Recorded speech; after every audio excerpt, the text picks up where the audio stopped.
So, if you guys saw the last video, you know that we spoke about, what voiceover is, why it's important, and what it truly means to want to do voiceover in general. Although we didn't get that deep with it, but it is something that we did speak about. For those of you who maybe you did find your purpose, maybe you did understand what you wanted to do in voiceover, and so now you just need to know what you want to record with. What I'm going to say right now, use whatever you have and just record a lot, because that is the key. As we spoke about last video, the acting ability is very important, and right now if you're new to voiceover, all that matters is just working on your acting ability and just climbing up the ranks. So just use literally whatever you have: a phone, a XLR mic, a USB mic, which we'll talk about the difference in a little bit. Literally use whatever you have. For those of you that just wanted a clear-cut, dry answer, record a lot, send it out, and see what happens to you. That's the best advice I can give you with that understanding. Now let's get into the nitty-gritty of things. So the first thing on this list is, why is voiceover equipment important in the first place? What makes voiceover equipment important?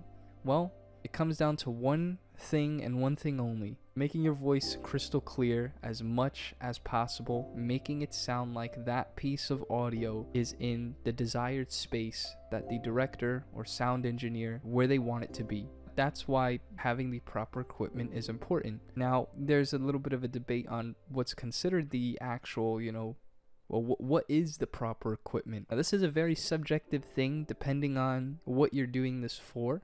Let's say you're starting off in a YouTube gaming channel for all intensive purposes. You would be okay with using a USB microphone. The reason why it would be okay is because it does literally everything that you would want it to be. For the most part, it sounds pretty clear to most people's ears, and it does make you sound pretty nice if you decide to go with a relatively good priced mic. You don't need to get something that's over $100 for it to sound quality. You can get a Blue Snowball, which is, I think, around or less than $50. You can pick one up for. And there's also like a ton of other mics that you could get too, which I'm not too familiar with those, but you could get a lot of different USB mics and they would just do the job perfectly. Now, in the case of voiceover, although you can use a USB mic, when you do auditions for a lot more professional work, or just a lot of work that wants to sound more professional, they would prefer an XLR mic, just because the USB mic does everything in one. So what the USB mic would do is it'll effectively do all the things that an audio interface would do. So handle all the transferring of data between the microphone and the computer, doing all that crazy technological stuff. But a USB mic does all of that. So there's a little bit of humming that happens in the microphone that you can hear if you have the ears that are, trained for it. It's sort of there, sort of not, but it is noticeable if you're really trying to do this to the professional level, like you're trying to get commercial work or something like that. Now, the XLR microphone, that doesn't have any of that. It's just the raw microphone itself with all its proper components that it needs on the inside. So it just intakes all the information that it's receiving.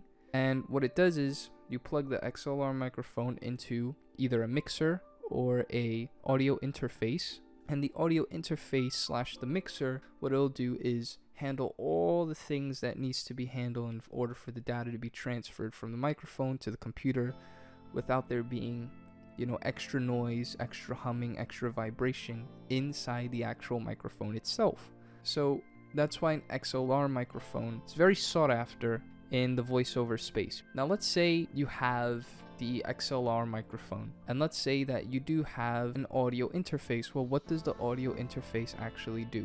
And if you don't have an audio interface, how do you know which one to get? Well, there are a few features that an audio interface / a mixer can do, again depending on what you want, because the mixer, you can do like a bunch of crazy stuff. You can add effects to your voice, you can change a whole different bunch of settings on the mixer for the final recording to sound extremely different if you're into that stuff. But if you just want something simple for equalization of audio or to just control the volume of your voice, I would recommend just a very simple audio interface, because all you really need is a gain knob, which is just another word for volume, and that's pretty much all you need it for. So don't really worry about too much about what audio interface you want to get. Really what I would strongly recommend that you look into is what type of XLR microphone that you want to get, because some XLR microphones are extremely sensitive and some XLR microphones are not sensitive at all. It really depends on the environment that you're recording in. The space that you're in is really important and really crucial because of the what I like to call tinniness. You can hear the atmosphere.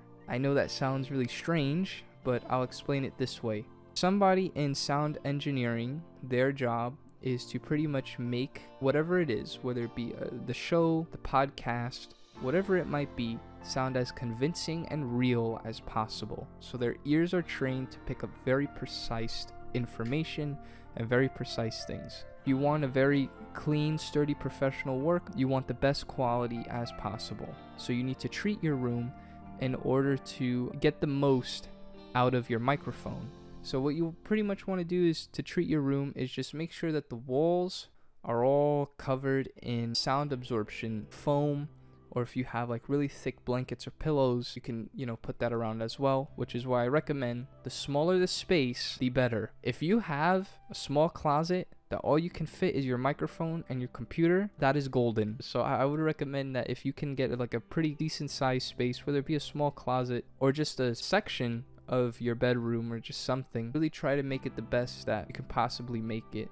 I'll leave a list of things down in the description below as to what can help you, treat the room. Again, sound foam, pillows, blankets, anything that's going to make the sound contained and not tinny. So this is pretty much everything that I wanted to go over as far as what's important for equipment. As far as the XLR microphone goes, I would recommend just looking into what type of microphone you want to get. Again, do you need a really sensitive microphone? Do you need a really more self-contained microphone? Again, it's really going to depend on your situation. And it doesn't really matter too much of the brand. Obviously, I would say not to get something that's just cheaply made, overseas from like China or something, like you should not do that with anything that you get.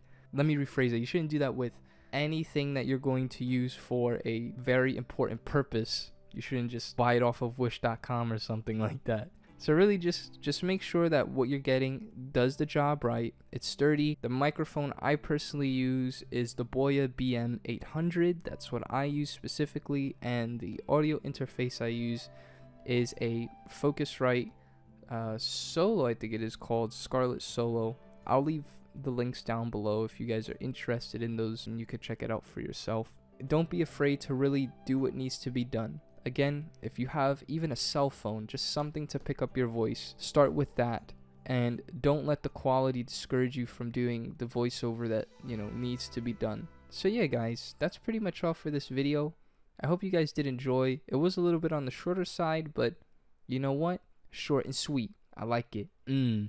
That's probably really unnecessary. So yeah, get ready for next Wednesday, guys. I'll release, what the topic of that video is sometime probably this Friday on the community tab. Have an awesome rest of your day. God bless, and see you then.